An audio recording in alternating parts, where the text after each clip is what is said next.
آواز نہیں آ رہی کافی.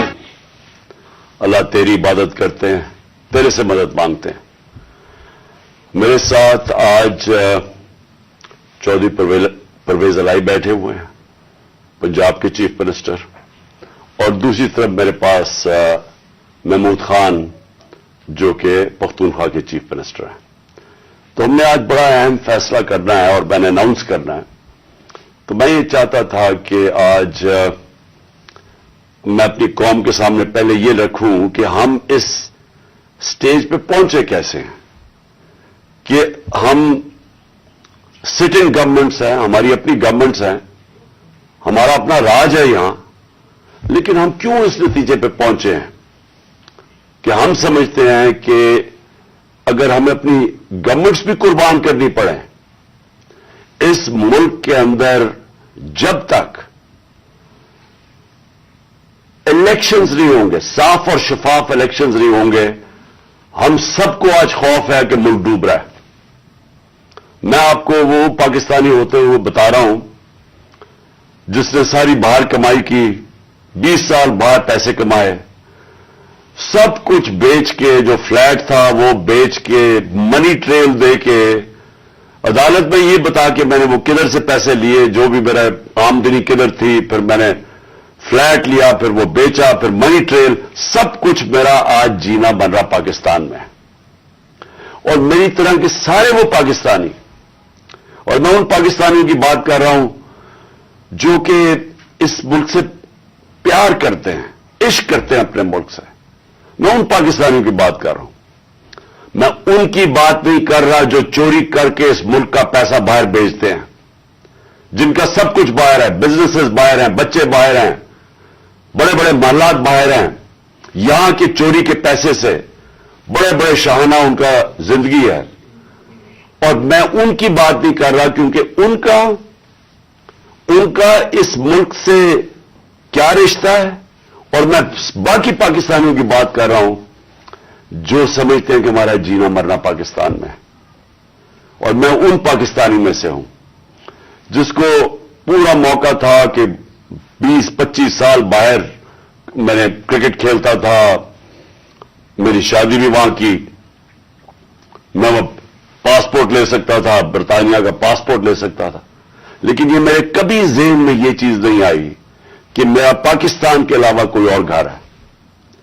تو میں آج وہ پاکستانی آج بات کر رہا ہے کہ مجھے پہلی دفعہ مجھے خوف آ رہا ہے کہ یہ جو چوروں کا ٹولہ اوپر بٹھایا گیا ہے یہ ملک کو تباہی کی طرف لے کے جا رہا ہے. میں آج کوئی پاکستان کے بزنس مین سے پوچھ لیں, کوئی انڈسٹریل سے پوچھ لیں, پاکستان کے کسانوں سے پوچھیں, پاکستان کے مزدور سے پوچھیں, جس کی آج آمدنی اور اس کا جو خرچہ ہے اس میں اب کوئی بیلنس ہی نہیں رہا. 50 سال کے بعد سب سے زیادہ مہنگائی ہوئی ہے آج پاکستان میں. آج ہماری انڈسٹری بند ہو رہی ہے, وہ انڈسٹری جو ہمارے دور میں بڑی مشکلوں سے تیسرے اور چوتھے سال میں ہم نے محنت کر کے انسینٹیوز دے کے انڈسٹری بڑھائی, جو کہ ہمارے آخری مہینے میں 26% انڈسٹریل گروتھ تھی, جو ٹوٹل انڈسٹری تھی 10.7% پہ لارج اسکیل مینوفیکچرنگ پاکستان میں گرو کر رہی تھی. دولت میں اضافہ ہو رہا تھا, ہمارے ٹیکسز بڑھ رہے تھے, ریکارڈ, کیونکہ دولت میں اضافہ ہو رہا تھا, ٹیکسز میں اضافہ ہو رہا تھا, ریکارڈ ٹیکسز اکٹھے کیے, ریکارڈ ایکسپورٹس ہم نے کی.